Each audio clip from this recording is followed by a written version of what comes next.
இனிய காலை வணக்கம் நண்பர்களே. நம்ம கொஞ்ச நாளா காணொளி பதிவிடல. எல்லாரும் மன்னிச்சுக்கோங்க. என்னென்ன ஆக்சஸரீஸ் வேணுமோ எல்லாத்தையும் எடுத்து வேர் பண்ணியாச்சு. வேர் பண்ணிட்டு சின்ன சின்ன ஃபோட்டோ ஷூட்ஸ் எடுக்கலாம் அப்படின்னு சொல்லி அந்த ஃபோட்டோ ஷூட்டும் எடுத்துட்டு இருந்தேன். மறக்காம அப்லோட் பண்றேன். லைக் பண்ணுங்க. நானும் சாப்பிட்டுட்டு காக்காய்க்கும் சாப்பாடு வச்சுட்டு பட்டாம்பூச்சி பறக்கிறது ஒரு புகைப்படமா அப்படியே காணொளியா பதிவிட்டேன். இப்போ நம்ம புது வண்டி வாங்கியிருக்கோம். நம்ம ஃபாலோவர்ஸ்க்குலாம் தெரியும்னு நினைக்கிறேன். தண்ணி எடுத்து வச்சுட்டு கடைக்கு கிளம்பிட்டோம். மணி ஆச்சு. டிரைவிங் கிளாஸ்க்கு போகணும் அப்படின்னு சொல்லிட்டு நம்ம 4 சக்கர வாகனம் ஓட்டுறதுக்காக பயிற்சி வளாகத்துக்கு வந்தாச்சு. அங்கே வந்து எல்லா பொருளையும் பத்திரமா வச்சுட்டோமான்னு செக் பண்ணிவிட்டு 4 சக்கர வாகனத்தை அழகாக ஓட்டி காமிச்சிட்டு அங்கேருந்து கிளம்பிட்டேன்.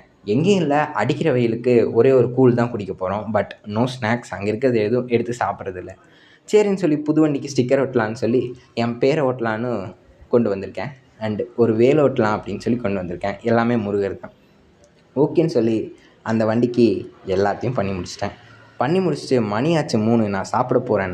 நான் சாப்பிட்டு முடிச்சுட்டு சொக்காவை மாற்றிவிட்டு என்னென்ன வேலை இருக்கோ அது எல்லாத்தையும் பக்காவாக செஞ்சுட்டு தண்ணி வந்துருச்சு 6 மணிக்கு. சரின்னு போய் தண்ணியெல்லாம் பிடிச்சிட்டு நேராக போய் நம்ம அக்கா கடையில் ஒரே ஒரு வெஜிடபிள் பிரியாணி வாங்கி நானும் அம்மாவும் சாப்பிட்டுட்ருக்கோம். சாப்பிட்டு முடிச்சுட்டு நம்ம ஜிம்முக்கு போகிறோம்.